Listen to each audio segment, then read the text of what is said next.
Sa tanyag na San Isidro High School sa Maynila, si Miguel, Miggy, Reyes ay isang alamat hindi dahil sa grado, kundi dahil siya ang pinaka-notorious na bulakbol sa buong eskwelahan, laging kulelat sa exam.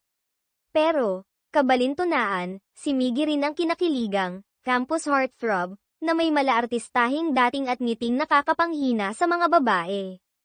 Ang eksenang pag-akyat ni Miggy sa pader tuwing umaga kapag late, at ang laging paghuli sa kanya ni Ma'am Cruz, ang kanilang striktong advisor, ay naging parang palabas na.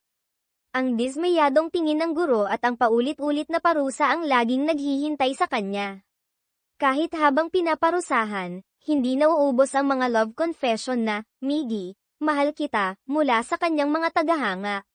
Sa classroom, kasama ang laging nakaalalay na best friend na si Leo, walang pakialam si Miggy habang inanunsyo ni Ma'am Cruz ang resulta ng exam.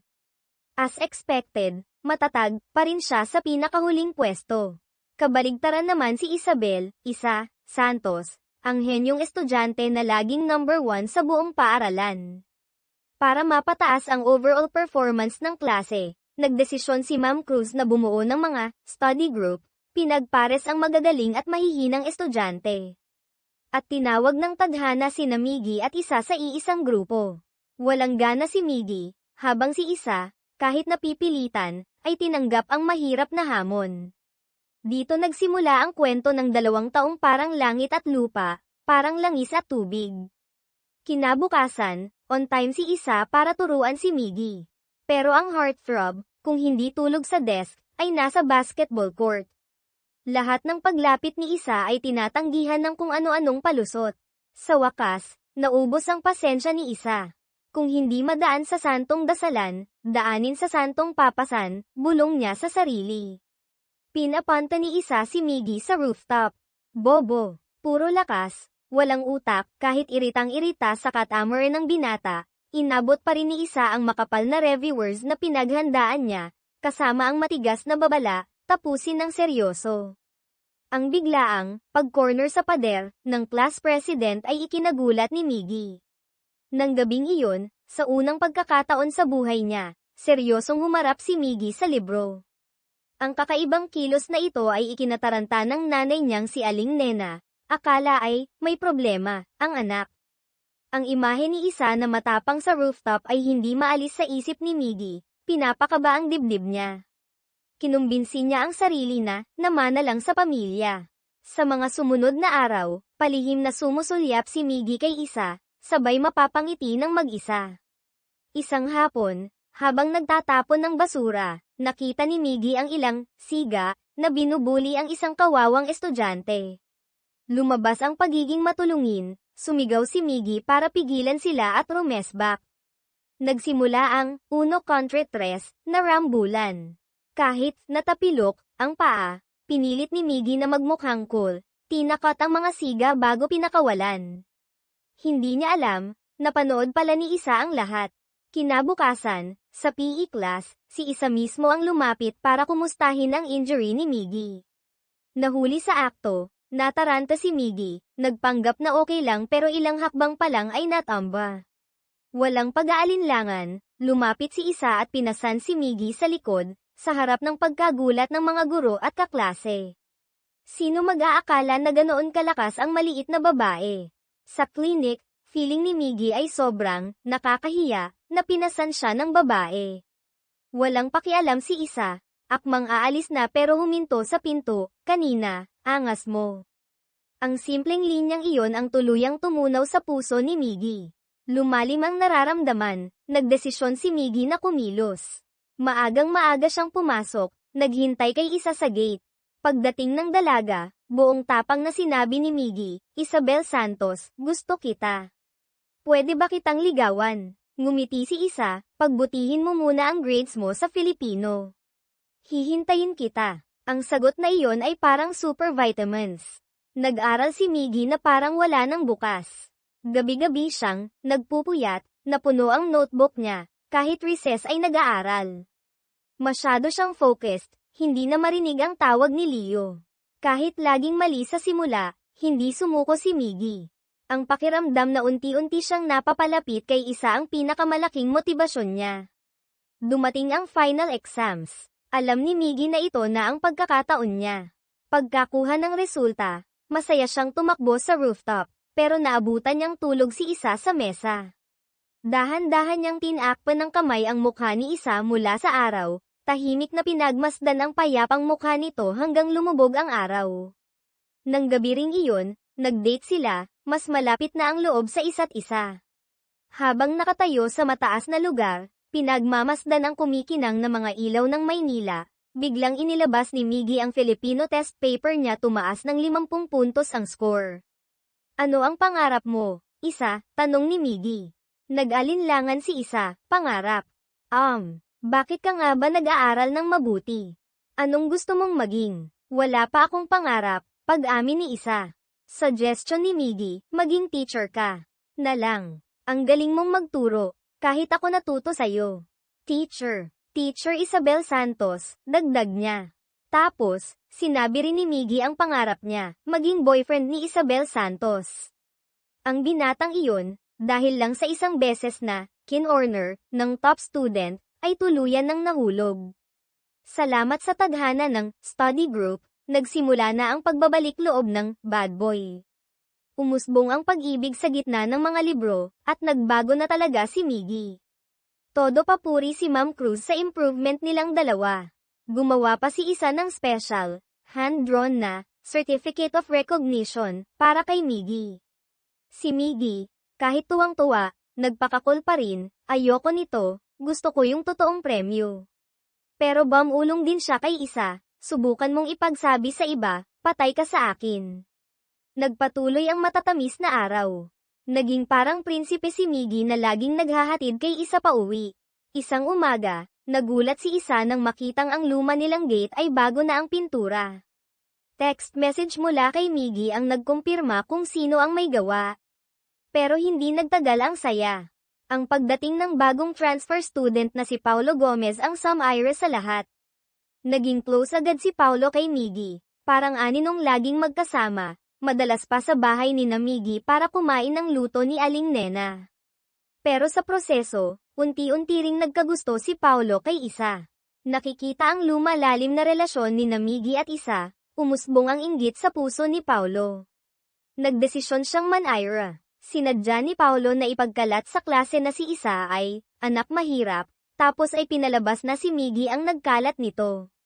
Yun pala. Akala ng lahat ay mayaman si Isa dahil sa galing sa klase, siguradong nagbabayad ng mahal na tutor. Hindi ito kinumpirma o itinanggi ni Isa, ayaw niya lang pag-usapan ang estado ng buhay niya. Mahirap ba kasalanan? Naging matatag si Isa, pero nasaktan siya ng husto sa mga bulungan, kaya lang naman siguro siya tinutulungan ni Miggy kasi naaawa lang siya. Nasaktan si Isa, tumakbo sa koridor at umiyak. Kunwaring lumapit si Paulo para mag-comfort, pero lalo lang nagsulsul. Sabi ni Miggy, mukha ka daw kasing kaawa-awa kaya niya pininturahan yung gate nyo. Kahit masakit, pilit pa ring naniwala si Isa kay Miggy. Kilala niya ito. Nang malaman ang totoo, galit na hinanap ni Miggy si Paulo para makipag-usap. Umulan ng suntok, sa gitna ng gulo, sumigaw si Paulo, hindi mo ba nakikita? Kaawa-awa naman talaga si Isabel. Ang mga salitang iyon, sa masamang pagkakataon, ay narinig ni Isa na kara-rating lang. Gumuho ang tiwala niya kay Miggy. Umakyat siya sa rooftop, at ang nakita niya ay nagpatigil sa mundo niya. Si Miggy at Paulo ay nag-aagawan sa gilid ng railings, at pagkatapos ay nahulog si Paulo. Bilang nag-iisang witness, si Isa, na puno ng shock at sakit, ay sinabi ang akala niyang nakita. Pumasok ang pulis, at si Miggy ay inakusahan ng frustrated homicide. Nakita mo ba talaga? Hindi ka ba nagsisinungaling? Tanong ni Leo kay Isa. Hindi mo ba kilala si Miggy? Hindi siya ganoong tao. Bakit niya itutulak si Paulo? Mapait na sagot ni Isa, paano ko malalaman ang totoong pagkatao niya? Isa, hindi ka naniniwala kay Miggy. Hindi na ngayon. Minsan, ang nakikita ng mata ay hindi ang buong katotohanan. Ang totoo, si Paulo ang nagbanta na tatalon para isisi kay Miggy. Nang hindi kumagit si Miggy at akmang aalis, si Paulo ang desperadong tumalon. Mabilis na naka-reflex si Miggy at nahawakan ang kamay ni Paulo. Pero si Paulo, na may masamang intensyon, ang sadyang kumalas. Iyon ang eksaktong nakita ni Isa. Si Paulo, pagkatapos magkamalay, ay nagpatuloy sa pagiging biktima, isinisi lahat kay Miggy. Walang silbi ang paliwanag ni Miggy. Lumipas ang 9 na mahahabang taon. Si Miggy, matapos ang trauma at pagtalikod ng lahat, ay nagtayo ng isang racket agency, kasama si Leo, tumatanggap ng kung ano-anong kakaibang trabaho, manayra ng kasal, magpanggap na boyfriend, kahit ang masabuyan ng tubig ay naging normal na. Isang araw, tumanggap si Miggy ng trabahong makipag-break para sa iba. Pagdating sa meeting place malapit sa tulay sa Pasig River, nakarinig siya ng sigaw ng saklolo. 2 tao ang nalulunod, habang ang mga tao sa taas ay nanunood lang. Walang pagdadalawang isip, tumalon si Miggy. Nang may angat niya ang 2, natigilan siya nang hoiin ang basang buhok ng babae si Isa pala. Bakit siya nandito? At, nagpakamatay. Ang babae ay umakyat sa railings ng tulay, desperadong nakatayo. Ang batang lalaki sa ibaba ay takot na takot, humihingi ng tawad sa kanyang guro, lumuhad pa. Yun pala, ang estudyante, dahil sa pressure sa pag-aaral, ay nagtangkang tumalon sa ilog. Si Isa, na isa ng contractual teacher ngayon, ang mabilis na pumihil.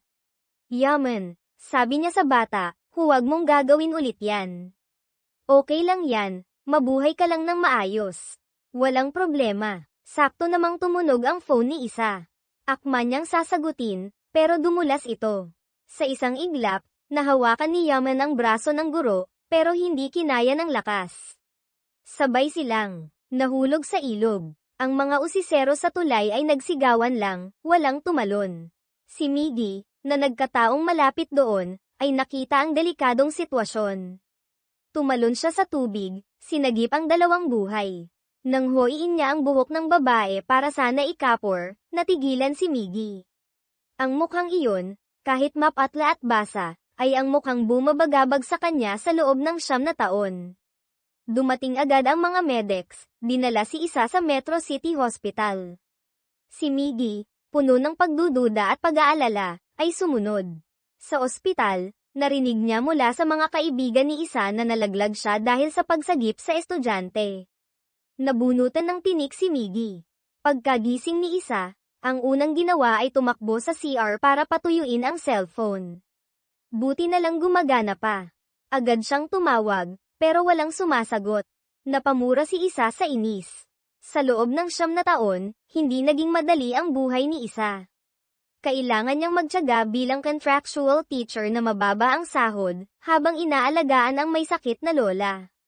Bago nito, isang lalaking nagngangalang Ramon, na nagpakilalang may backer sa DepEd, ang lumapit kay Isa, nangangakong tutulungan siyang maging permanent teacher kapalit ng 50 milyong peso. Nagalit si Isa noon, sino ka ba? Manloloko. Gagamitin mo ang pera para sa posisyon.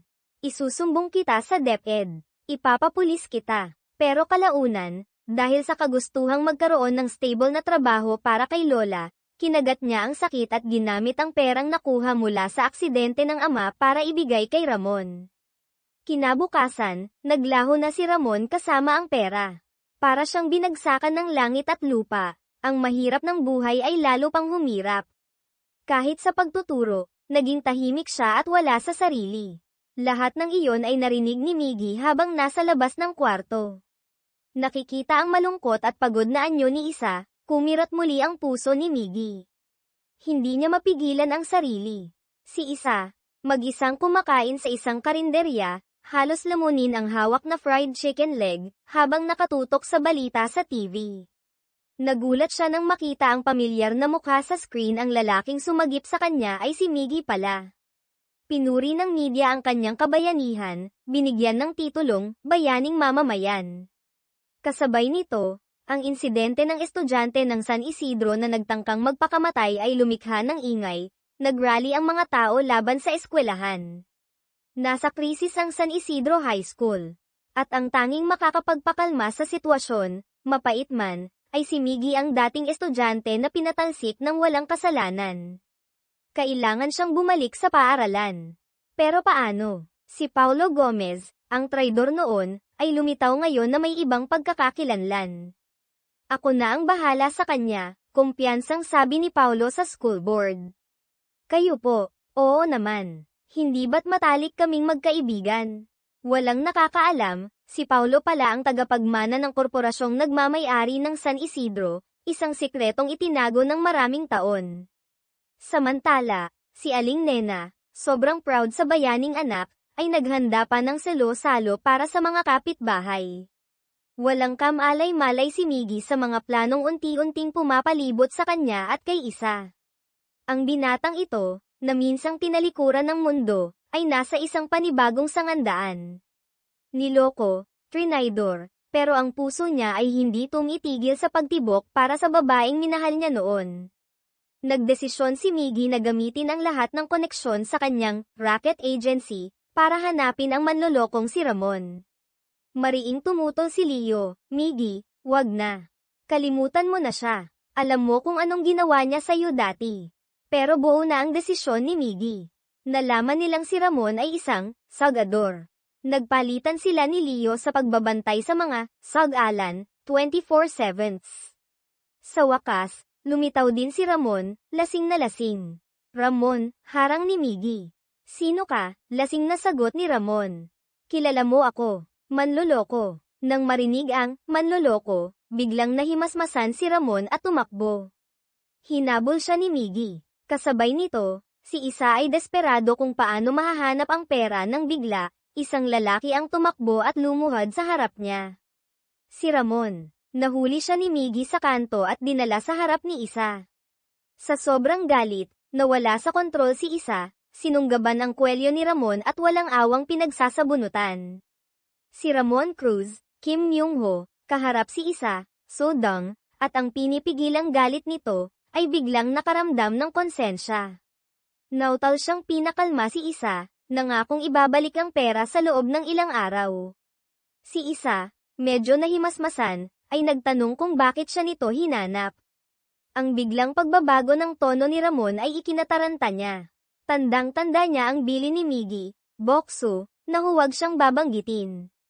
Dahil doon, hindi makapagsalita ng diretso si Ramon, nagdahilan na lang na kailangan niyang dumiskarte ng pera at mabilis na umalis. Masunurin siyang pumunta sa tagpuan nila ni Miggy. Huwag kang tatakas, nasa isip ni Miggy, ang makonsensya mong puso ang specialty ko.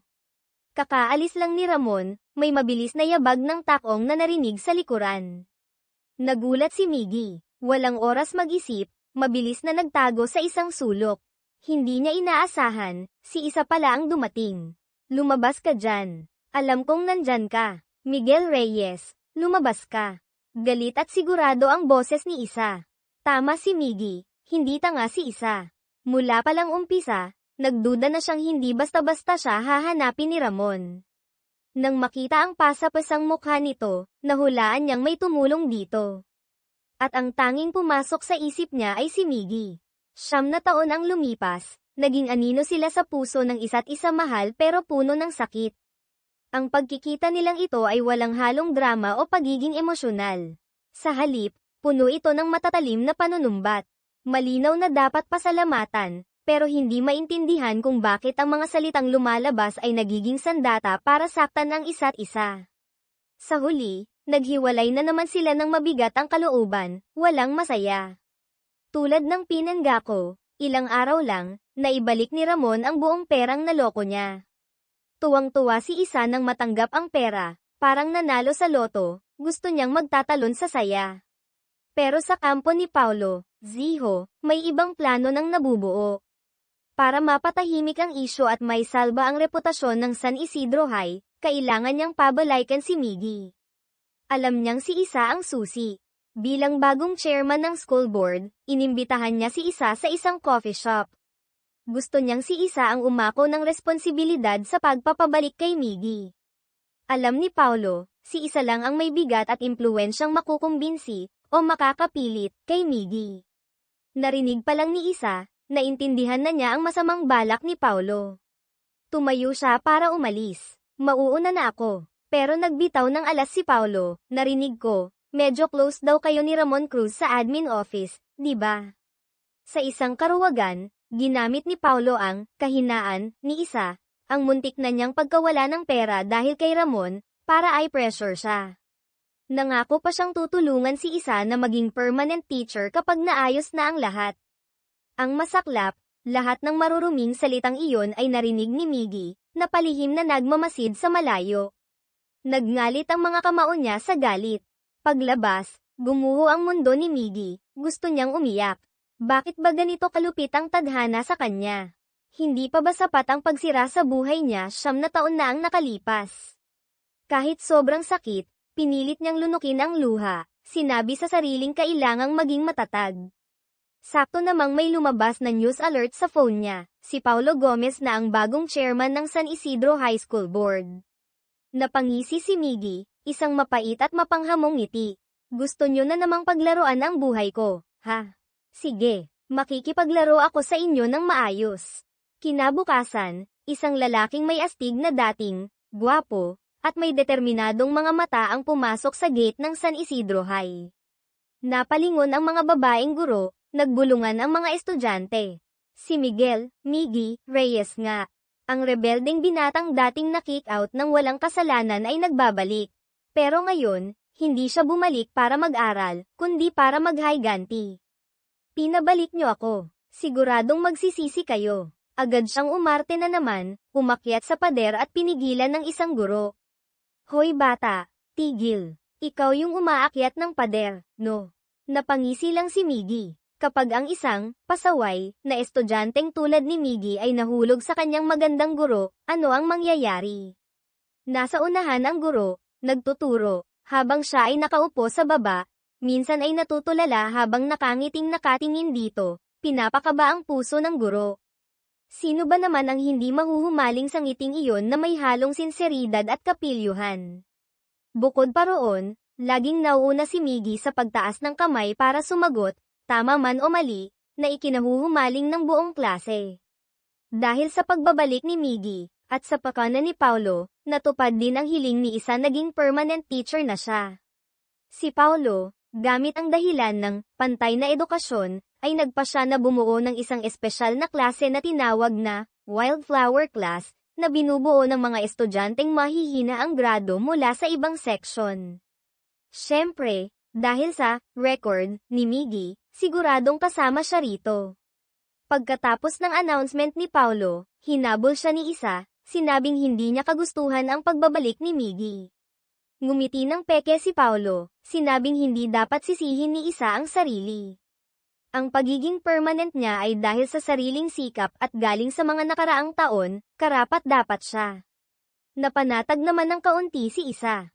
Pagbalik sa opisina, may isa pang sorpresa, si isa mula sa vice principal, siya ang na-appoint na advisor ng Wildflower Class. Parang, boss is always right, tinanggap na lang ni isa ang atas. Pero nang makita niya ang pangalang, Miguel Reyes, sa class list, hindi niya napigilan ang sarili. Ang lupit ng tadhana, ang dati niyang kasintahan ay estudyante na niya ngayon. Pumasok si Miggy sa Wildflower Classroom na sinalubong ng mainit na pagtanggap ng mga bagong kaklase. Uy, si bayaning mamamayan Miguel Reyes. Siguro kahit sa panaginip, hindi inakala ni Miggy na sisikat ang di sinasadyang kabayanihan niya. Sa labas ng pinto, tahimik na nagmamasid si Paulo, may isang misteryosong ngiti sa labi. Dahil bagong klase, kailangan ng class president. Nag-nominate si isa ng ilan pero walang tumanggap. Sakto namang naguguluhan siya, nagtaas ng kamay si Miggy. Napasapaw ng noo si isa, umiiling para tumanggi, pero dahil sa sigawan ng buong klase, napilitan siyang pumayag. Ang presensya ni Miggy sa school ay medyo nagpakalma sa mga reklamong natatanggap mula sa mga magulang. Akala ni Paulo at ng school board ay malapit na silang makalusot. Kasabay nito, matyagaring naghihintay si Paulo, nag-aabang na magkamali si Miggy para may dahilan siyang tanggalin ito ulit, parang isdang nasa sangkalan. Hindi nagtagal at dumating ang pagkakataon. Si Yaman, ang estudyanteng nailigtas ni Miggy, ay pinagtripan ng mga siga sa school habang papunta sa classroom. Sa sobrang pambubuli, hindi na nakatiis si Yaman. Ibinato ang hawak na basurahan sa lider ng grupo. Ang mayamang siga, napahiya, ay binugbog si Yaman. Nang aakma pa ulit ito, dumating si Miggy at pumihil. Tama na yan. Dumudugo na ilong niya. Oh, nawala sa sarili si Yaman. Tumakbo siya, nagkulong sa isang kwartong salamin ang pader, at naghisterya. Kahit anong pakiusap ng mga guro, hindi siya sumasagot. Lumaki ang gulo, naabutan pa ng grupo ng mayayamang magulang na bumibisita sa school. Nagmamadaling lumapit si Paulo para kumalma pero walang epekto. Sa gitna ng tensyon, lumapit si Miggy. Kumuha siya ng upuan at buong lakas na ibinato sa salaming pader. Isang sipa pa at nabasag ito. Hinayla ni Miggy si Yaman palabas. Binasag ko na tong nakakasakal na kulungang salamin, sabi ni Miggy kay Yaman. Pero para mapalaya mo ang sarili mo, kailangan mong magsikap. Ang mga direktang salitang iyon ay tumagos sa pusong nawawalan na ng pag-asa ni Yaman. Habang pinagmamasdan ang papalayong si Miggy, ngumisi si Paulo. Kahit nagligtas si Miggy, ang pagwasak niya ng ari-arian at paggamit ng dahas, ang upuan, ay ikinagalit ng mga elitistang magulang. Nagkaisa silang dapat patalsikin si Miggy para maiwasan ang karahasan sa paaralan. Ang lakas talaga ng pera. Kinabukasan, nakita ni Miggy ang Notice of Disciplinary Action na nakapaskil malapit na siyang ma-expel. Pagbalik ni isa sa faculty room, sunod-sunod ang dating ng mga estudyante ng Wildflower class, pinagtatanggol si Miggy, nag-aalok pang mag-ambagan para sa nabasag na salamin. Lumapit din si Miggy kay isa. May expel ba ako, ma'am? Sa tingin niyo rin ba mali ako? Tinitigan ni isa si Miggy. Ano bang sinasabi mo? Lahat ng estudyante pantay-pantay, walang espesyal. Pinutol siya ni Miggy, hindi, ma'am. Bawat isa ay napaka-espesyal. Lamambat ang tingin ni isa. Ay, dayos ako, bulong ni Miggy sa sarili. Mukhang kakampi niya si isa ngayon. Mali ba ang magligtas ng tao? Ang pagbasag ng salamin para iligtas si Yaman ay hindi pinuri, bagkus ay naging dahilan para ipa-expel siya ng school board. Ang ate ni Miggy, nang malaman, ay nagmamadaling pumunta sa school, nagmakaawa sa board, humihingi ng isa pang pagkakataon para kay Miggy. Pero tinanggihan siya. Si Miggy naman, nanindigan na tama ang ginawa niya.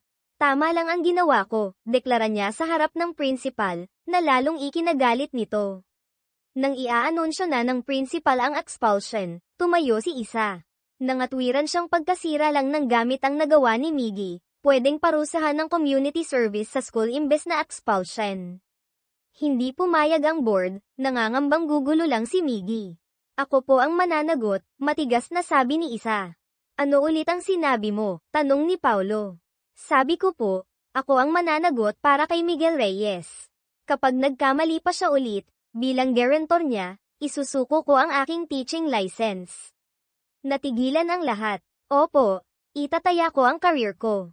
Dahil sa matapang na paninindigan ni isa, nakaligtas si Miggy sa expulsion. Muli na namang nagkabuhol ang kanilang mga tadhana. Pero hindi masaya si Miggy. Ayaw niyang isakripisyo ni isa ang kinabukasan niya para sa kanya. Huwag kang assuming, prank ang sabi ni isa, trabaho ko to bilang guro. At ikaw, huwag ka nang gagawa ng gulo. Tinalikuran siya nito, cool at diretso. Si Paulo, bigo sa plano, ay lalong nainis at nagseselos. Kinausap niya si isa, bakit mo ba siya pinoprotektahan? Estudyante ko siya, hindi ng iba. Malamig na sagot ni isa, siya si Miguel Reyes. Estudyante ko, ayaw na niyang makipagtalo pa, nagdahilang may klase. Samantala, hindi umuwi agad si Miggy. Nakipagkita siya kay Ginoong Park sa isang kainan. Hindi niya maintindihan kung bakit ginawa iyon ni isa. Halatang na-touch siya, pero kailangang magpanggap na walang pakialam. Si Ginoong Park, parang nababasa ang isip niya, hindi ba't sinabi ko nang hayaan mo siyang tumulong? Bakit kailangan mong umapal at idamay pa ang sarili mo? Nasaan ang prinsipyo? Nag-aalala ka pa rin sa kanya, no? Tunay ngang mas matalas ang karanasan. Kahit hindi na-expel, hindi naging madali ang buhay ni Miggy. Araw-araw siyang naglilinis bilang community service. Si isa ang naka-assign na mag-supervise. Isang araw, habang nagbabantay, nakita ni isa ang isang eksenang dumurog sa puso niya. Si Miggy na masayang nakikipag-usap at tumatawa sa ibang babae, na magulang lang pala na nagpapasalamat. Agad bumagsak ang mood ni isa. Dismayado siyang tumalikod. Nakita siya ni Miggy, gustong magpaliwanag pero naisip ang komplikadong sitwasyon nila, parang hindi na kailangan. Hinayaan na lang. Nang araw ding iyon, may bagong lipat sa wildflower class. Si Yaman pala, ang batang iniligtas ni Miggy. Naging magkaklase sila. Pagpasok ni isa sa klase, napansin niyang wala si Sean, Seiyu, ang masipag na working student na hindi uma-absent. Ilang araw siyang hindi pumasok. Nalaman niyang nagtatrabaho pala ito sa isang bar para sa pamilya. Kinuha ni isa ang address at pinuntahan ang bar. Nagkataon namang nandoon din si Miggy. Pagpasok nila, nakita nilang ginigipit si Sean ng may-ari ng bar, hinihingi ang sahod. Yun pala, sinadya ng may-ari na kumuha ng menor de edad, tapos ay hindi magbabayad ng tama, iniisip na hindi makakapalag ang mga bata. Hindi nakatiis si isa, kinwestiyon ang walang konsensyang amo, kinukuha mo ang pera ng isang batang ulila na nagsisikap mabuhay, hindi ka ba nahihiya? Bilang matanda, kung hindi ka makatulong, huwag mo na silang pagsamantalahan. Ganyan ka ba pinalaki ng magulang mo? Walang hiyang sagot ng amo, ikaw ang huwag mong ipahiya ang magulang mo. Hindi lang bastos, akma pang mananakit ang amo kay isa. Mabilis na kumilos si Miggy, ay nalalayan si isa, at hinawakan sa balikat para pakalmayin, huwag kang matakot. Grabe, ang pogi ni Miggy sa moment na yun. Lalo pang nainis ang amo nang makita silang, sweet, itinulak silang dalawa. Nahulog ang bote ng alak sa likod. Mabilis na niyakap ni Miggy si isa para protektahan, pero nagasgasan pa rin ang mukha niya. Gusto mo bang madagdagan ng kasong physical injury? Malamig na banta ni Miggy. Sa takot na lumaki ang gulo, binayaran din ng amo si Sean. Aalis na sana si Miggy nang pigilan siya ni isa. Tinitigan niya ang gasgas sa mukha ni Miggy, puno ng pag-aalala at konsensya. Isang mainit at malapit na sandali ang namagitan sa kanila. Pero biglang naalala ni isa na nandyan si Yaman, nahiya siyang bumitaw. Hoy, Miguel Reyes, huwag ka ng gala. Umuwi ka na. Sa convenience store ng gabing iyon, tulala si isa, inaalala ang sandaling hinawakan ni Miggy ang kamay niya, pinrotektahan siya. Paulit-ulit niyang binubulong ito hanggang sa hindi na natiis ng tindero, tinulungan siyang tumawag kay Miggy, kunwari lang siguro. Ganito ba talaga pag mahal mo ang isang tao? Sa klase, napansin ni Miggy na parang sumasakit ang dibdib ni isa. Pagkatapos ng klase, pumunta siya sa klinik. Pero hindi siya pumasok agad, kinumbinsi ang sarili sa labas, bibili lang ng gamot para kay ma'am, bilang estudyante, walang personalan. Tapos, nag-snap ng daliri, pumasok ng cool, umarteng parang pang best actor. Ang galing umarte. Mabilis na nag-diagnose ang nurse, binigyan siya ng pink na gamot. Tuwang-tuwang kinuha ni Miggy ang gamot at hinanap si isa, pero nakita niyang si Paulo na ang nag-abot ng gamot dito. Naduraj ang puso ni Miggy. Malungkot siyang tumalikod, hawak pa rin ang gamot na hindi naibigay, bagsak ang kalooban. Isang araw, nang walang tao, pumasok si Miggy sa opisina ni Paulo. Sa mga papeles, nakita niya ang isang folder ng mga sketch puro mukha ni isa. Sa sandaling iyon, naintindihan na ni Miggy. Mahal din pala ni Paulo si isa. Dahil dito, mas lalong nasaktan si Miggy. Bumalik siya sa classroom na malungkot, iniisip na may relasyon na sina Isa at Paulo. Kahit tinawag siya ni Isa, nagkunwari siyang hindi narinig, padabog na umupo. Habang naglilinis, ibinuhos ni Miggy ang galit sa paglilinis. Bakit may drawing niya sa opisina ni Oseho? Kinuskus niya ng malakas ang sahig. Kung nagsasalita lang tong sahig, siguro magtatanong na siya kung anong mali ko. Bakit ba ang dumi pa rin? Parang puso lang ng iba dyan. Lalo siyang nainis, ibinato ang mop. Sa kasamaang palad, tumalsik ang maruming tubig sa mukha ng principal na paparating. Kitang-kita ang itim na aura ng principal. Bilang pasasalamat, ipinatawag ng principal si Miggy sa opisina, kasama si Isa. Sir, huwag po kayong mag-alala, lalaban ko po agad. Mukhang tuyo na. Naayos din ang gusot. Napansin ni Isa na malungkot si Miggy nitong mga araw, tinanong niya kung may problema. Pero paano niya malalaman na nagseselos si Miggy? Binaliwala lang ni Miggy ang tanong niya. Pero pagtalikod, sinisi niya ang sarili. Ano ba tong ginagawa ko, Miguel Reyes? Masama ang loob, pumunta si Miggy sa gym para maglinis. Naabutan niya si Paulo na nag-e-ensayo ng fencing. Nagtagpo na naman ang landas nila. Sa harap ng pang-aasar ng mortal na kaaway, sinubukan ni Miggy na huwag pansinin. Umalis ka na, huwag mo akong guluhin. Pero hindi tumigil si Paulo, sinadyang banggitin si Isa para galitin si Miggy. Narinig ko mayaman daw na basura ang nanliligaw sa kanya, pang-iinis ni Paulo. Kumpara sa isang walang kwentang repeater na tulad mo, mas okay na yung basurang may pera. Sumigaw si Miggy, huwag mong paglaruan si Isabel Santos. Tumawa si Paulo, oh. Anong karapatan mong makialam sa kanya? Karapatan. Nagngingit-ngit si Miggy. May gana ka pang magsalita ng karapatan. Hoy, kasalanan mo to lahat. Kasalanan ko. Oh, ano ngayon? Nagsimula ang duelo. Gamit ang practice foils, naglaban sila. Hindi lang ito para sa dignidad, kundi para rin sa babaeng pareho nilang mahal. Sa isang iglap, dahil sa galit at galing sa kalye, lamang si Miggy sa laban. Pero natalo na naman siya sa buhay. Sakto namang dumating si Isa para mag-check ng kalinisan. Ang nakita lang niya ay si Miggy na sinusugod ng espada si Paulo, na malamang ay umarte lang.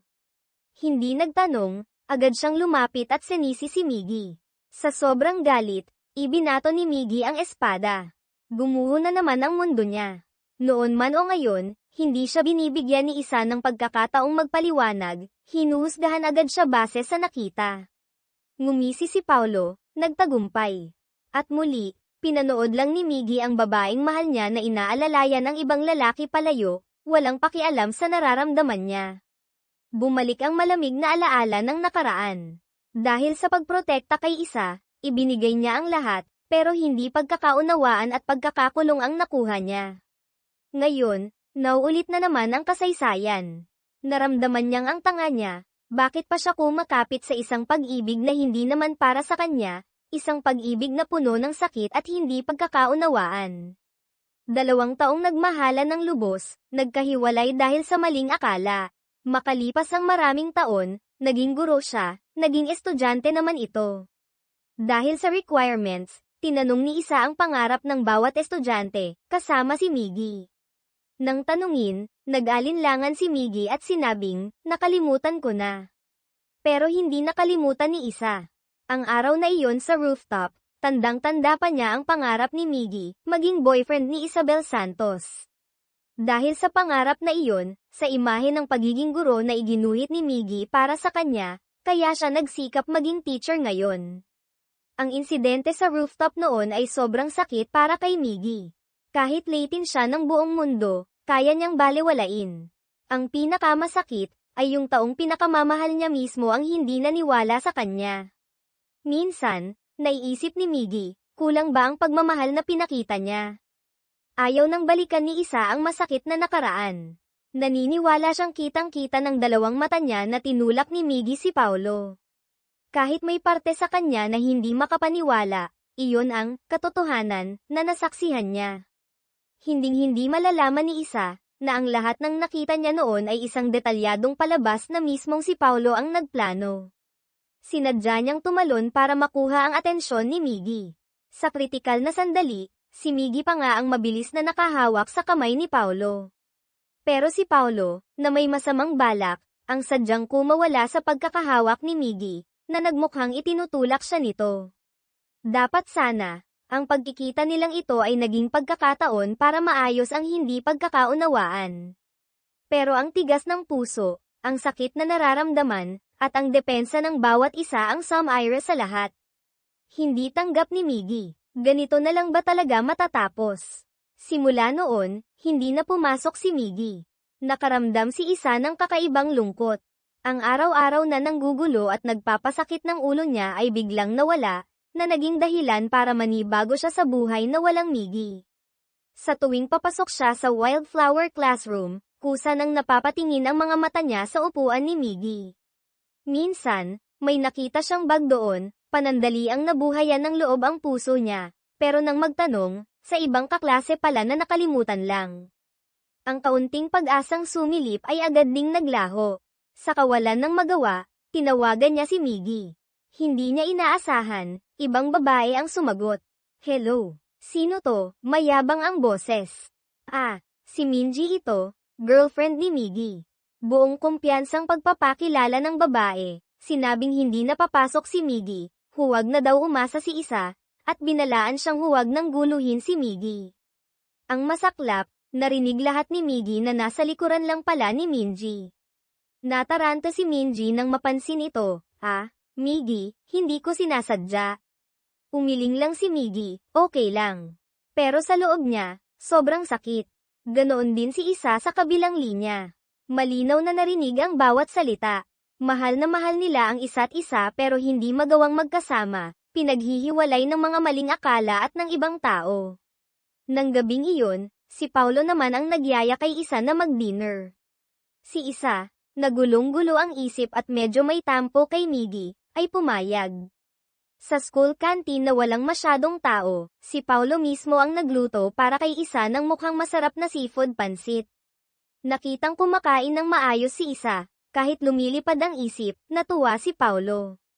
Akala niya, tamang-tama na ang pagkakataon, nagsimula na siyang mag-confess ng buong kakornihan, Isabel Santos, gusto kita. Nang hindi umimik si Isa, nagpatuloy siya, seryoso ako. Bakit? Okay naman ako, di ba? Isipin mo, gwapo, mayaman, tapos interesting pa. Napairap si Isa. Ngayon lang siya nakakita ng lalaking ganito kayabang. Isa pa, hindi naman basehan ang mga iyon para magustuhan ang isang tao. Hindi niya alam kung naapektuhan ba ang utak ni Paulo sa pagkakahulog noon kaya ganito siya ka-insensitive at materyoso mag-confess. Wala nang ganang makinig si Isa sa mga sinasabi niya. Ang nasa isip niya lang ay si Miggy. Ang mga alaala nila masaya, malungkot, matamis, mapait at ang kawalan niya ng tiwala dito. Bigla siyang natauhan, at tumulo ang mga luha ng pagsisisi.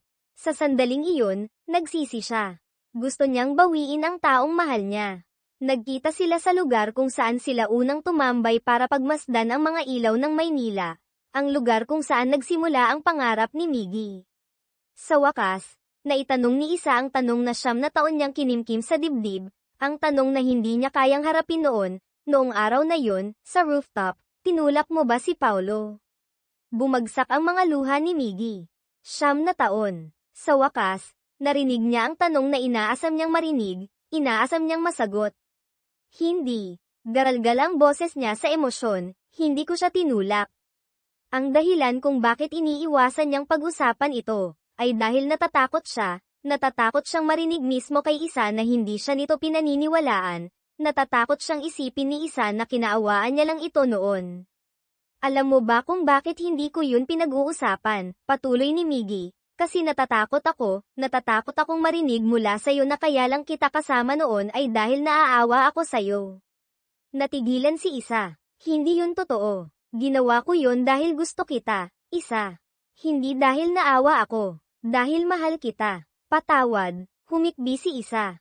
Patawad kung ngayon ko lang tinanong. Sa sandaling iyon, ang pader ng hindi pagkakaunawaan na naghiwalay sa kanila ng 9 na taon ay tuluyan ng gumuho. Lahat ng sakit, pagdududa, ay naglaho na parang bula. Dito, sinimulan nilang muli ang pag-ibig na naantala ng 9 na taon. Gaano ba ka-corny ang isang lalaki kapag in love? Tuwing umaga, hindi alarm clock ang gumigising kay Miggy, kundi ang matamis na panaginip tungkol kay Isa. Gigising siya, mag-uunat, tapos ngingiti mag-isa na parang baliw. Simula nang maging sila, pati ang bunsong kapatid niyang laging nang-aasar ay naging cute sa paningin niya, tumatalon-talon para gisingin siya. Kuya, gising na, pasok ka na. Pati almusal, sumarap bigla, bawat subo, bawat ulam ay parang may lasa ng pag-ibig. Ang biglaang pagbabagong ito ay ipinagtaka ng buong pamilya, lalo na ni Aling Nena. Tinititigan niya ang anak na parang hindi makapaniwala, iniisip kung ito pa ba ang Miggy niyang masungit. Pati ang spinach na ayaw niya, pinaglalaroan pa niya bago kainin. Totoo nga, nagiging tanga ang mga lalaki kapag umiibig. Kahit habang naglilinis ng paaralan, nakangiti pa rin siya, akala mo nanalo sa loto. Sa kabilang banda, pumasok si Isa sa klase. Nang hindi makita si Miggy, hindi niya maiwasang malungkot ng kaunti. Miguel Reyes, wala ba siya? Present, ma'am. Ang pamilyar na boses ay nanggaling sa bintana.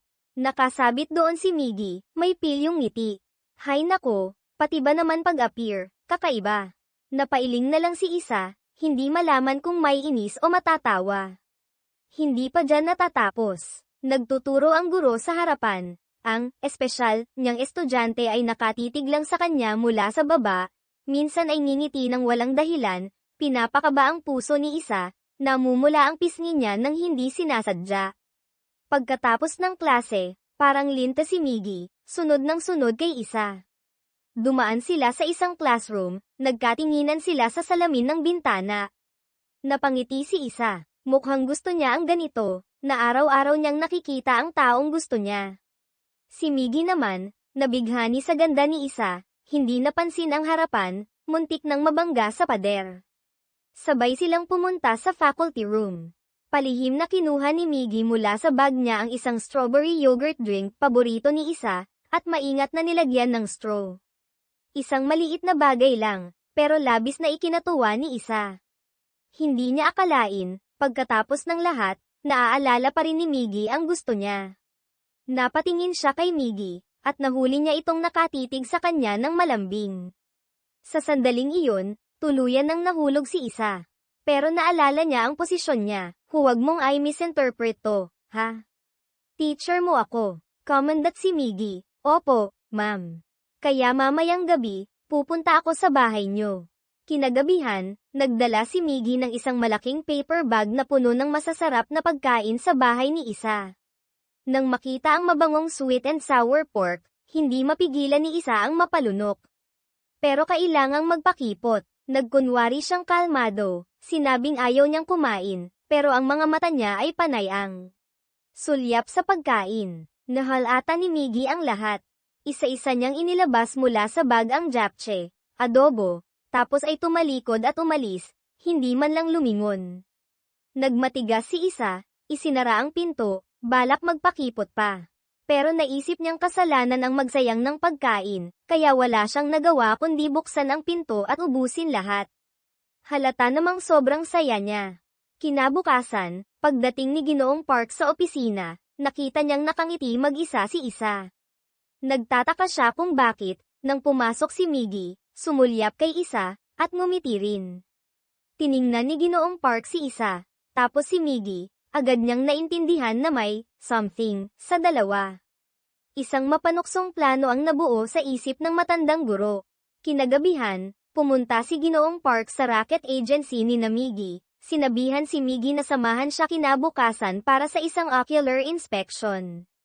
Kinabukasan, walang Ginoong Park na dumating. Tumawag siya kay Miggy, sinabing bigla siyang nagkasakit, hindi makakapunta, pero may pinakiusapan na siyang ibang teacher na pumalit. Kanina lang ay nagrereklamo si Miggy, pero pagkarinig nito, bigla siyang natuwa. Kasi, ang teacher na tinutukoy ni Ginoong Park ay si Isa. Ang dahilan kung bakit sila magkasama ngayon ay plinano lahat ni Ginoong Park. Ang galing na matchmaker. Ang cute talaga nitong si Sir. Tinawagan ni Miggy si Sir Park pero naka-off ang phone. Sa gilid, napangisi si Miggy. Kaya ayon, nagkaroon sila ng isang ocular inspection trip na puno ng romansa. Dinala ni Miggy si Isa sa magagandang tanawin sa probinsya malapit sa Maynila, pero walang kasing ganda ng mga ngiti ni Isa tuwing lilingan siya kay Miggy. Pagsapit ng gabi, magkahawak kamay silang pumunta sa isang lantern festival. Habang pinagmamasdan ang libu-libong ilaw na lumulutang, hindi nila maiwasang maalala ang una nilang date sa rooftop noon. Dahil dito, tuluyan nang nagbukas ng puso si Isa. Ang maling akala niya kay Miggy ay laging nagpapabigat sa dibdib niya. Pwede mo akong sigawan o murahin, Miggy. Okay lang. Baka sakaling gaman ang pakiramdam ko. Pero hindi siya sinisi ni Miggy. Niyakap niya si Isa, puno ng pag-unawa. Sinabi mo lang naman kung ano ang nakita mo. Umiling si Isa, pero ang hindi pagsasabi ng dapat sabihin ay kasinungalingan din. Akala ko hindi ko kailangang makonsensya sa'yo, pero araw-araw pala, pakiramdam ko may kasalanan ako. Patawad, Miggy. Patawad dahil hindi ako naniwala sa'yo noon. Hindi na pinatapos ni Miggy si Isa. Hinayla niya ito palapit, niyakap ng mahigpit, pinapatahan ang pusong naguguluhan.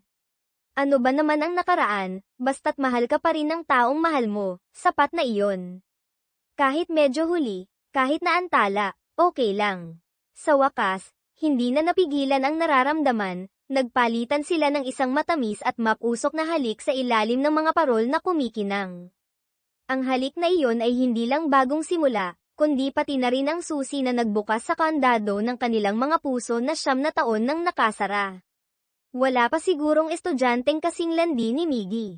Nagtuturo si Ma'am sa harapan, siya naman ay nagpapadala ng flying kiss mula sa upuan niya. Si Isa, imbes na magalit, ay napapangiti pa. Kapag break time, hinayla ni Miggy si Isa sa walang taong klinik. Mayabang niyang isinara ang kurtina, dahan-daang lumapit kay Isa, hinawi ang ilang hibla ng buhok nito. Naging mainit at puno ng kuryente ang hangin. Napakagat-labi si Isa sa pananabik. Sakto namang hahalikan na sana ni Miggy si Isa nang biglang pumasok ang school nurse. Ang ipal niyang pagdating ang sumira sa lahat. Buti na lang mabilis ang reaksyon ni Isa, nagpanggap na nilalagyan ng gamot si Miggy kaya hindi sila nahuli. Para makabawi sa naudlot na sandali sa klinik, habang nagkaklase, palihim na nagbato si Miggy ng maliit na papel kay Isa. Nakuha ni Isa ang ibig sabihin, yumuko para kunin ito, at itinago sa kamay. Tagumpay si Miggy, ngumiti na parang bata. Pero, lahat ng palihim nilang galawan ay kitang-kita pala ni Yaman na katabi niya. Nahihiyang nagpaliwanag si Miggy na, lucky charm letter, lang iyon para kay Ma'am. Hindi makapaghintay si Isa na malaman kung ano ang nakasulat. Pumunta siya sa isang tahimik na lugar at binuksan ito, mag-date tayo mamaya. Napatawa si Isa. Ang bilis mo namang makalimot. Hindi ako nakikipag-date sa mga bobo. Nag-reply si Miggy, talaga ba? Akala ko pupunta ka. Sabi ng bibig hindi, pero ang katawan ay tapat. Tumingin sa salamin si Isa, nag-ayos, nagpaganda. Pagdating sa meeting place isang maliit at cozy na restaurant pagpasok niya, nagulat siya. Ang buong kwarto ay puno ng mga kandilang nakasindi. Pero imbes na kiligin, nag-alala si Isa na baka masunog sila. Mabilis siyang lumapit para hipan ang ibang kandila. Pinigilan siya ni Miggy. Ang romantic atmosphere na pinaghirapan niyang iset up ay nasira na. Napailing na lang si Miggy, hindi malaman kung matatawa o may iyak, pero ang mga mata niya ay puno ng pagmamahal. Tapos, may inilabas siyang maliit na kahon. Isang simple pero eleganteng silver na singsing. Ito, pala ang singsing na binili ni Miggy 9 na taon na ang nakalipas, para sana ibigay kay Isa noon. Dahil sa hindi pagkakaunawaan, hindi niya ito naibigay. Ngayong ayos na sila, ito na ang pagkakataon niya. Dapat sana bibili ako ng mas maganda, sabi ni Miggy, pero para sa'yo, siguro mas may meaning to. Sa harap ng taos-pusong pag-amin ni Miggy at ng singsing na sumisimbolo sa kanilang nakaraan, tumango si Isa, hindi maitago ang kilig. Si Miggy mismo ang nagsuot ng singsing sa palasingsingan ni Isa, pero hindi kasya. Ha, ba't ayaw pumasok? Gulat ni Miggy. Ang laki ng daliri mo. Napasimangot si Isa. Tumaba ka ba? Oo, tumaba ako. Sa huli, sa pinky finger na lang isinuot ni Isa ang singsing. Kasabay nito, dumating ang mga waiter na may dalang isang malaking bouquet ng pulang rosas 100 piraso, regalo pa rin ni Miggy. Magkahawak kamay silang naglakad sa mataong kalye ng Maynila, nagplanong i-food trip lahat ng masasarap na kainan sa lugar. Pero bigla, may grupo ng mga estudyante mula sa San Isidro High na lumitaw sa kanto. Nataranta si Isa, walang pag-aalinlangan, itinulak si Miggy sa isang madilim na eskinita.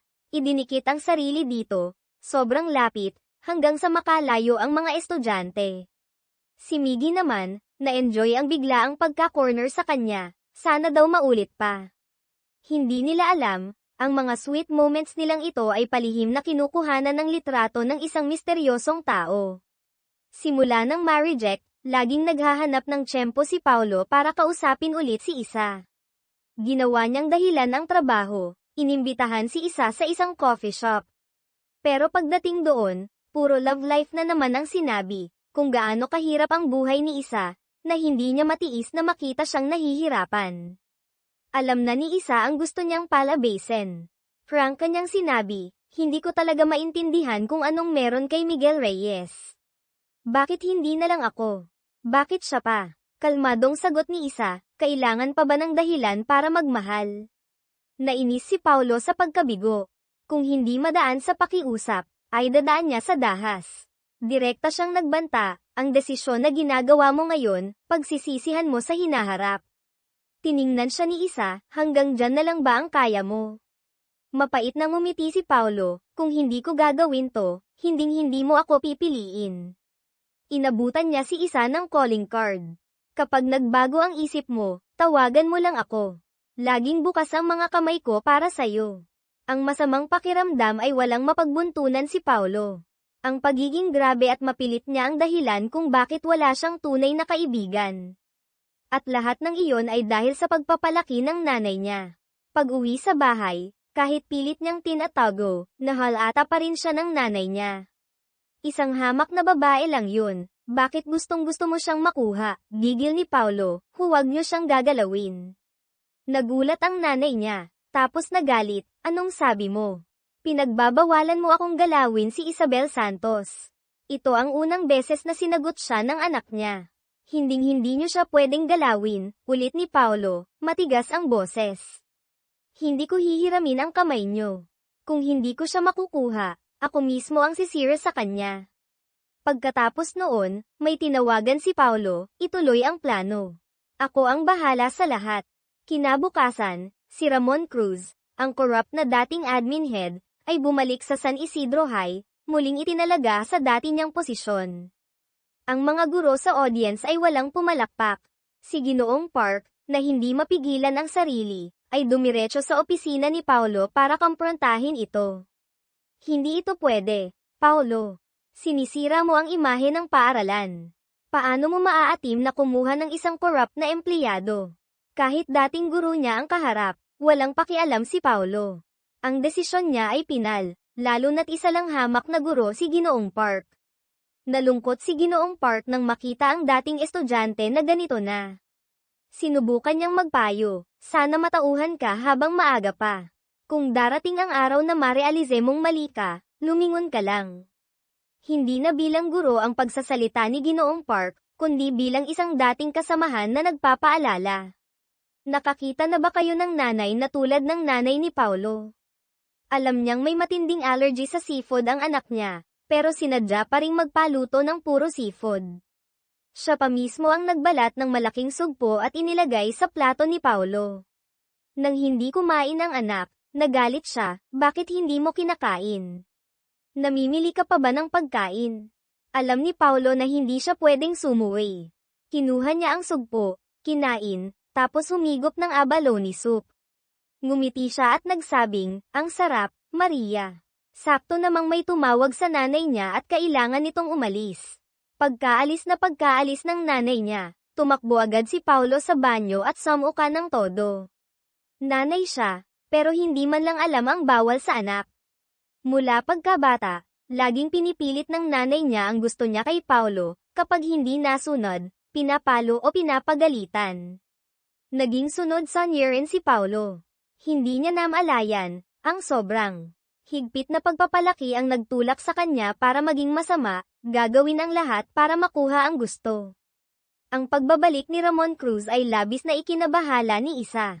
Hindi niya alam kung anong binabalak ni Paulo. Siya pa naman ang nagbigay ng 50 milyong peso noon kay Ramon. Nang malaman ito ni Miggy, diretsyong kinausap niya si Paulo. Alam niyang ginagawa ito ni Paulo para paghiwalayin sila ni Isa. Ang pagpunta niya kay Paulo ay para ipakita ang determinasyon niya. Kahit anong gawin ni Paulo, poprotektahan niya si Isa. Ang trahedya ng nakaraan, hinding-hindi niya hahayaang maulit. Nang makitang gulong-gulo si Isa dahil sa mga pakana ni Paulo, lalong naawa si Miggy at tumibay ang desisyon niyang lumaban. Ginamit niya ang lahat ng ipon niya, nakipag-partner kay Leo, para maghanap ng ebidensya ng korupsyon laban kay Paulo at sa dating administrasyon, para pabagsakin ito. Para maprotektahan si Isa, at para mapanatag na rin ito, inimbitahan ni Miggy si Isa sa paborito nilang fried chicken place. Sinabi niya ang plano niyang pansamantalang tumigil sa pag-aaral para harapin si Paulo. Pero mariing tumutol si Isa. Ayaw niyang mag-isa na namang haharapin ni Miggy ang panganib. Huwag nating isakripisyo ang kasalukuyan para sa hinaharap, Miggy. Ayoko na. Nakita ni Miggy ang determinasyon sa mukha ni Isa, gaman ang pakiramdam niya. Ang sarap pala sa pakiramdam na may nag-aalala sa'yo. Sige, sabi niya, sabay nating haharapin to. Masaya silang nagsandalan sa isa't isa. Kinagabihan, lasing na lasing si Miggy. Niyakap niya ang magandang mukha ni Isa, nagsabi ng kung ano-anong cheesy pero sincere na salita. Totoo ngang nakakapagpalakas ang pag-ibig. Si Isa, kahit maliit, ay nagawang buhatin si Miggy hanggang sa gate ng bahay nila. Habang tinititigan ang tulog na si Miggy, hindi niya mapigil ang mapangiti. Gamit ang lakas ng loob mula sa alak, palihim niya itong hinalikan sa pisngi. Aba, sino tong gwapong to? Anak ba to ng kapitbahay? Boses ni Aling Nena mula sa likod. Halos mapatalon si Isa sa gulat, namula ang mukha. Ah, nako, Aling Nena, si Miggy po, lasing po kasi. Kung may tofu lang doon, siguradong iuumpog ni Isa ang sarili sa hiya. Nanginginig na ipinagtapat ni Isa kay Aling Nena na sila na ni Miggy. Handa na siya sa galit nito, pero nagulat siya. Bamantong hininga lang si Aling Nena, puno ng pag-unawa ang mga mata. Ang nangyari noon, hindi niya kailanman isinisi kay Isa. Naaawa pa nga siya sa dalaga. Alam niyang sa loob ng 9 na taon, si Isa rin ay pinahihirapan ng sakit at konsensya.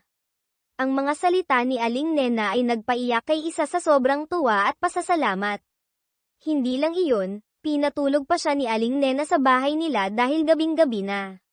Nang gabing iyon, sa mainit na kama sa bahay ni Miggy, sa unang pagkakataon sa loob ng 9 na taon, nakatulog si Isa ng mahimbing at payapa. Kinaumagahan, pagkagising ni Miggy, bokso, may naramdaman siyang magandang mangyayari. Inaantok pa, na magulo ang buhok, lumabas siya ng kwarto. Pagdating sa sala, natigilan siya hindi niya inaasahan, doon pala natulog si Isa. Sudang, kagabi, dahil pinigilan ni Aling Nena. Mabilis na nag-ayos ng sarili si Miggy, tapos ay dahan-daang umupo sa tabi ni Isa na naghahanda ng almusal. Ang almusal nila ng umagang iyon, kahit simple, ay kakaiba ang init, parang isang tunay na pamilya. Si Aling Nena, nakangiti lang habang pinagmamasdan sila. Sa San Isidro High, malapit na ang Inter-School Debate Competition. Kailangang pumili ng 3 kinatawan ang Wildflower class. Ang napili ay sina Miggy, Yaman, at Sean, Seiyu. Pagkatapos ng klase, on time si Isa sa kanilang platonic meeting place, siguro isang tahimik na sulok sa school grounds. Napapansin niyang medyo umaabuso na si Miggy nitong mga nakaraang araw kung hindi magpapadala ng flying kiss habang nagkaklase, pupunta naman sa faculty room para lang makipag-usap at magpakyut. Kaya, nagdesisyon si Isa na maghigpit, simula ngayon, platonic, na muna sila may distansya at limitasyon sa loob ng eskwelahan. Si Miggy, na walang kaalam-alam sa tunay na ibig sabihin ng salitang iyon, akala ay mas sweet at romantic pa ito, kaya mabilis siyang pumayag. Oo ba, Isabel Santos, kahit anong klaseng pag-ibig gusto mo, go ako. Seryoso si Isa, mabuti. Simula ngayon, platonic love tayo. Excited na umuwi si Miggy at nag-search sa internet kung paano magmahal ng platonic. Nang malaman niya ang totoong kahulugan, pure love, walang physical intimacy, para siyang tinamaan ng kidlat. Ano? Platonic? Grabe naman. Sa edad kong to, paano ko aalisin ang physical desire? Halos maiyak niyang sigaw sa sarili. Samantala, umuusad na ang plano ni Minji at Leo, Kyunghan. Nakapasok na sila sa school. Si Minji, nag-apply bilang typist, photocopier sa admin office, kung saan nagtatrabaho si Ramon Cruz, habang si Leo ay janitor, malayang nakakagala kahit saan. Pareho silang nagsisikap maghanap ng matibay na ebidensya laban sa korupsyon ni Paulo, Ziho, at mga kasabwat niya. Isang araw, nakita ni Leo sa basurahan ng admin office ang isang supot ng mga pinunit na dokumento. Maingat niya itong kinuha at dinala sa kanilang racket agency headquarters. Pag-uwi, matyaga niyang pinagdikit-dikit ang bawat piraso. Gumamit pa siya ng magnifying glass para sa mga malabong bahagi. Hindi nasayang ang pagod niya. Pagkatapos ng isang gabing pagpupuyat, nabuo niya ulit ang mga dokumento. Mga resibo pala ito ng mga gastos at isang bahagi ng listahan ng entrance exam results na mukhang minanipula. Gayunpaman, kulang pa rin ang mga ito, hindi sapat para pabagsakin si Paulo. Si Miggy na siguro ang pinakasikat na estudyante sa kasaysayan ng San Isidro, bayaning mamamayan, na heartthrob pa, tapos may sikretong relasyon pa sa magandang teacher. Pero walang sikretong hindi nabubunyag. Ang relasyon nila ni Isa ay natuklasan din ng isang kaklase nila sa Wildflower. Para hindi ito kumalat, kailangang patahimikin ni Miggy ang kaklaseng ito. Dumating ang araw ng debate competition. Magkaharap ang mga team. Ang mga estudyante mula sa elite class ay sobrang mayabang, akala mo kung sino. Sa tuwing magsasalita sila, puro pang-iinsulto at pangmamaliit sa Wildflower class ang sinasabi, walang pakialam sa judges. Alam nilang kahit anong mangyari, sa kanila pa rin mapupunta ang kampyonato. Hindi man lang nila sinunod ang rules, kumuha pa ng kodigo at binasa lang ito. Sa kabilang dako, ang Wildflower team, Miggy, Yaman, Sean, ay nagpakita ng respeto. Hindi sila nagpatinag sa pang-iinsulto, bagkus ay ipinaliwanag nila ang kanilang mga punto ng malinaw, makatwiran, at buong puso, base sa kanilang mga karanasan. Sa huli, dahil sa kanilang galing at sinseridad, ang Wildflower class ang nanalo. Malaki ang naitulong ng patas na paghatol ni Ginoong Park, na hindi natakot manindigan para sa tama. Pero, ang ginawa ni Ginoong Park ay ikinagalit ni Paulo at ng mayayamang magulang ng elite class. Para suyuin sila, ang school administration, sa utos ni Paulo, ay walang konsensyang binago ang resulta. Ang elite class ang idineklarang champion. Si Ginoong Park naman ay pinarusahan dahil sa di umano'y pagiging biased. Nang malaman ni Isa ang nangyari, sobrang galit siya. Dumiretso siya sa opisina ni Paulo. Please, bawiin niyo ang parusa. Alam niyo namang karapat-dapat manalo ang Wildflower class. Hahayaan niyo bang maranasan ng mga estudyante ang ganitong klaseng kawalang katarungan? Ito ba ang prinsipyo ng chairman? Hindi makasagot si Paulo. Bumalik sa alaala niya ang pangako niya kay Isa noon na aayusin niya ang paaralan. Ngayon, siya na mismo ang kinamumuhian ni Isa. Pero wala siyang pakialam. Basta mapaghiwalay lang sina Miggy at Isa, gagawin niya ang lahat. Ginamit na naman niya ang nakaraan, pinaratangan si Isa na gumamit ng pera para kay Ramon Cruz, para takutin itong manahimik. Lahat naman tayo nagkakamali, sabi ni Paulo. Ang pagkakamaling iyon ay pinagsisisihan ni Isa, pero kapag tinuloy pa ni Paulo ang pang-aapi, hindi siya magdadalawang isip na lumaban hanggang sa huli. Subukan mo, baliw, gigil ni Isa. Ipapakita ko sa'yo kung sino ang mas baliw. Masama ang loob na umalis si Isa sa opisina ni Paulo. Nag-iisa siya sa faculty room nang dumating si Miggy. Hindi siya nagsalita ng marami, umupo lang sa tabi niya. Tahimik na nakinig habang inilalabas ni Isa ang lahat ng sama ng loob niya. Pagkatapos, niyakap niya si Isa, hinahaplos ang likod nito. Sa yakap ni Miggy, medyo gamaan ang pakiramdam ni Isa. Pero biglang bumukas ang pinto at pumasok ang isang estudyante. Napabitaw si Miggy sa gulat. Nang makitang si Sean, Seiyu, lang pala, nakahinga sila ng maluwag. Na-realize ni Sean na nakaistorbo siya, namula siya at nahihiyang tumalikod para umalis. Hinabol siya ni Miggy. Pumunta sila sa isang bakanteng classroom. Binola-bola ni Miggy si Sean, pinuri ang galing sa debate, pero ang totoong ibig sabihin ay huwag ipagkalat ang nakita niya kanina. Nakita ni Sean na nakakatawa ang sitwasyon ni Miggy kaya naisipan niyang pagtripan ito. Depende sa performance mo. Pag-iisipan ko. Simula noon, naging alalay ni Sean si Miggy. Sunod ng sunod kahit saan, at kailangan pang bilhan ng kung ano-anong chichirya. Parang gusto ko nang pabitin ni Sean. Napabuntong hininga si Miggy sabay abot ng chips. Grabe, ang takaw mo, reklamo ni Sean. Ano pa, tanong ni Miggy. Soft drinks. Dahil sa sobrang pagsisikap ni Miggy sa panunuyo, naawa na rin si Sean. Nangako siyang hindi ipagsasabi ang tungkol sa kanila ni Isa. Isang araw, nagkasalubong na naman ang elite class at wildflower class sa corridor. Simula nang matalo sa debate, hindi pa rin makamove on ang leader nilang si Chad, Chemin. Pagkakita pa lang, nang asar na agad. Pero si Yaman, na mas confident na ngayon, ay sinagot siya ng matalino kaya hindi siya nakapalag. Nainis si Chad, bigla na lang sinugod si Yaman. Nagpang-abot sila. Pero si Yaman, kahit mas maliit, ay mabilis at marunong dumpensa, baka nag-aral ng konting martial arts. Napatumba niya si Chad. Susugod pa sana ulit si Chad nang pigilan sila ni Miggy. Kitang-kita ng lahat na si Chad ang nauna. Pero dahil mayaman, siya pa ang nag-inarte at pinalabas na si Yaman ang nanakit sa kanya. Ang school, as usual, kay Chad na naman kumampi. Pinagtanggol ni Isa si Yaman, hindi po basta-basta mananakit si Yaman. Kung gusto niya talagang manakit, baka napatay na niya yan. Exaggerated pero nagpapakita ng galit ni Isa. Pero iwinaksi lang sila ng vice principal, ang ingay. Kami na ang bahala, umalis na kayo. Sa huli, ang desisyon ng school, si Yaman ang may kasalanan. Parusa, expulsion, dahil daw, mababa na nga ang grado. Sabi pa ng vice principal, paano ako maniniwala sa isang kulelat na estudyante? Nang lahat ay nawawala na ng pag-asa, napansin ni Miggy ang cellphone ng isang estudyante na nagre-record pala ng buong pangyayari. Ito na ang pag-asa. Agad niyang sinabi ito kay Isa. Kinagabihan, nang tahimik na ang school, pumasok sila sa broadcast room. Nagbantay sina Miggy at Isa sa labas.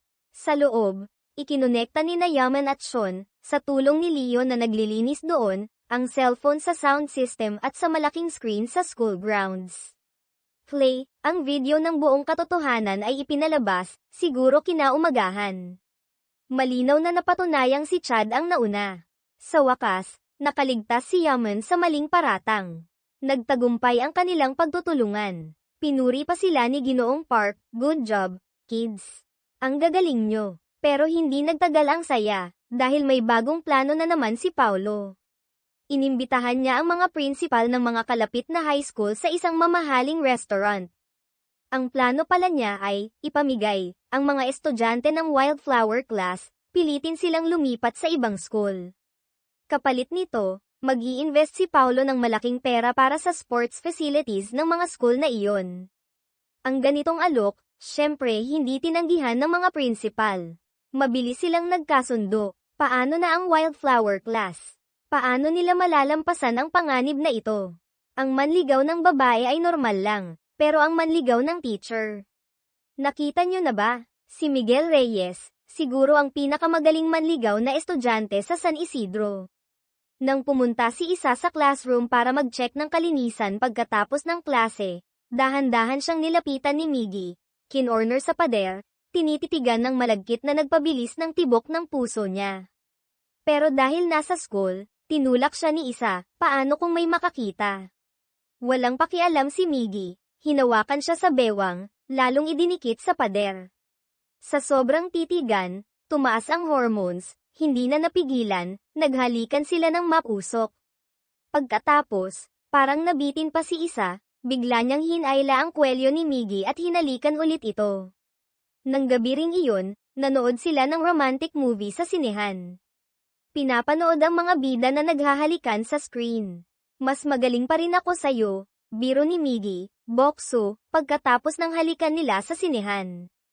Tahimik lang na napangiti si Isa, sudang, puno ng kaligayahan. Pagkatapos manood, nagdesisyon si Isa na ipakilala si Miggy sa kanyang lola. Tuwang-tuwa si Lola kay Miggy pagkatapos nilang magkwentuhan.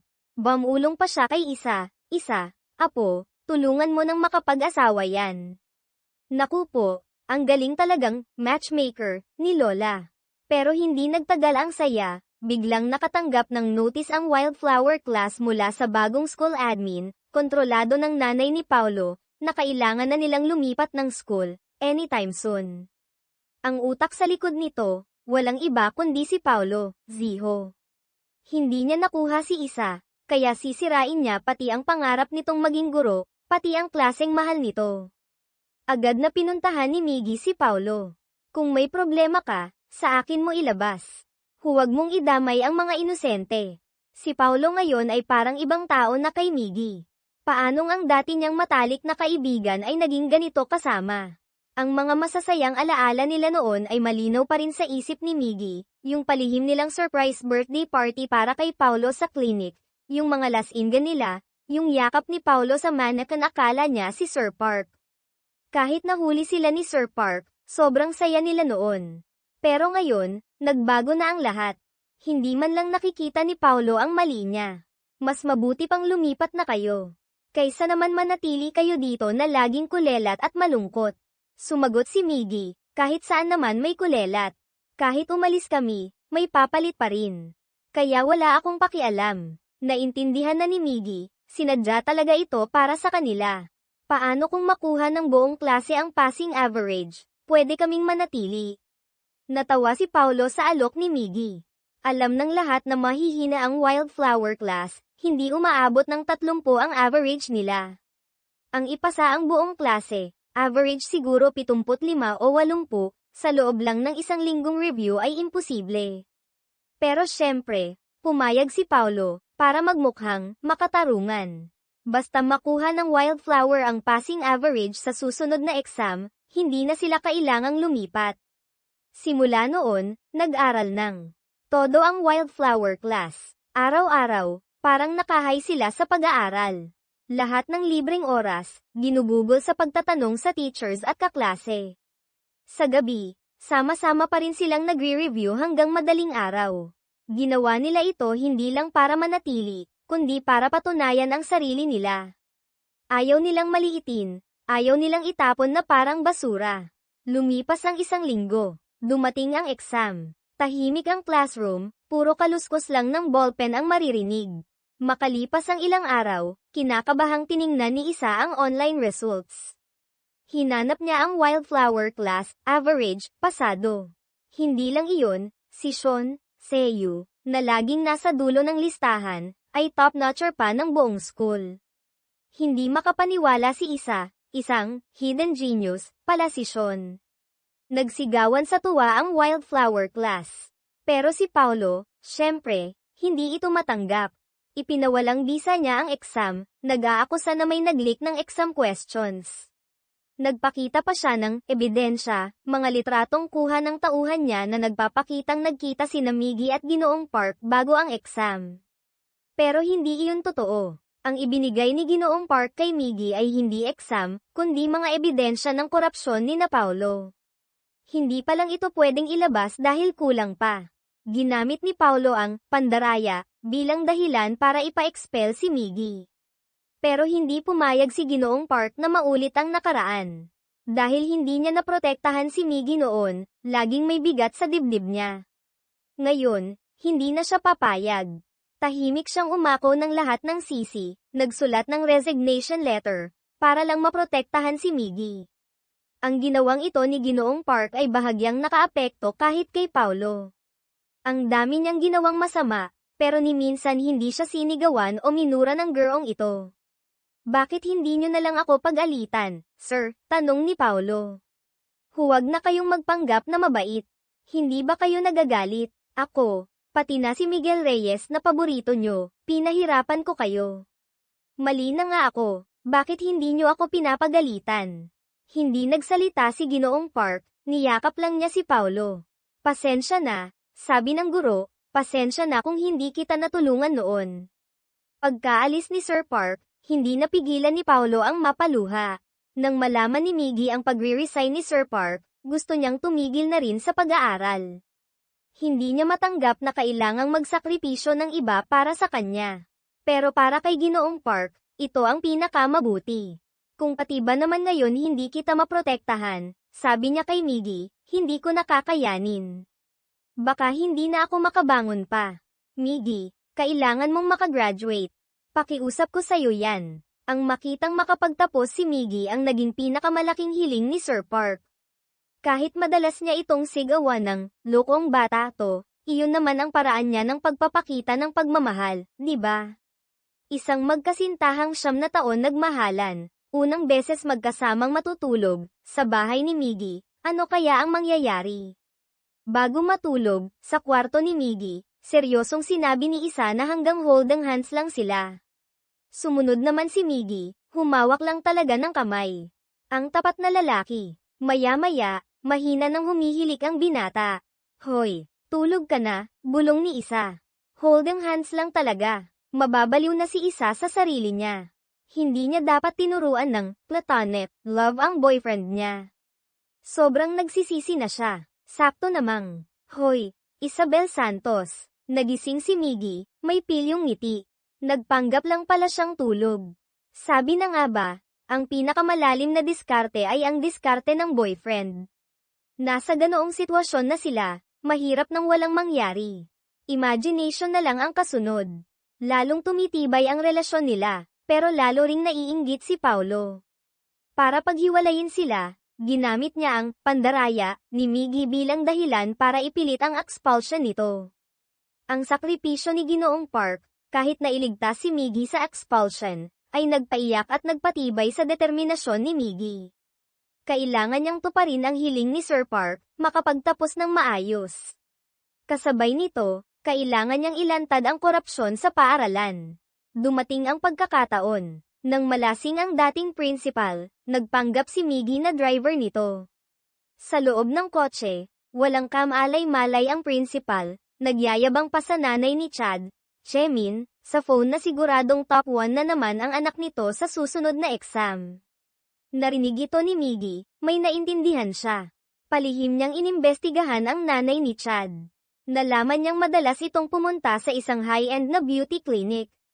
Si Minji ay nag-apply doon bilang part-time esthetician. Nagkataon, ang na-assign sa kanya ay ang nanay ni Chad. Habang relax na relax ito, mabilis na kinuha ni Minji ang cellphone nito at ibinigay kay Leo, na nagpanggap na delivery boy. Dinala ni Leo ang phone kay Miggy. Mabilis na kinopya ni Miggy ang data bago ibalik ang phone nang walang nakakahalata. Tama nga, puno ng ebidensya ang phone. Bago ang bawat exam, ipinapadala ng principal ang sagot sa nanay ni Chad. Kaya pala, laging mataas ang grades nito.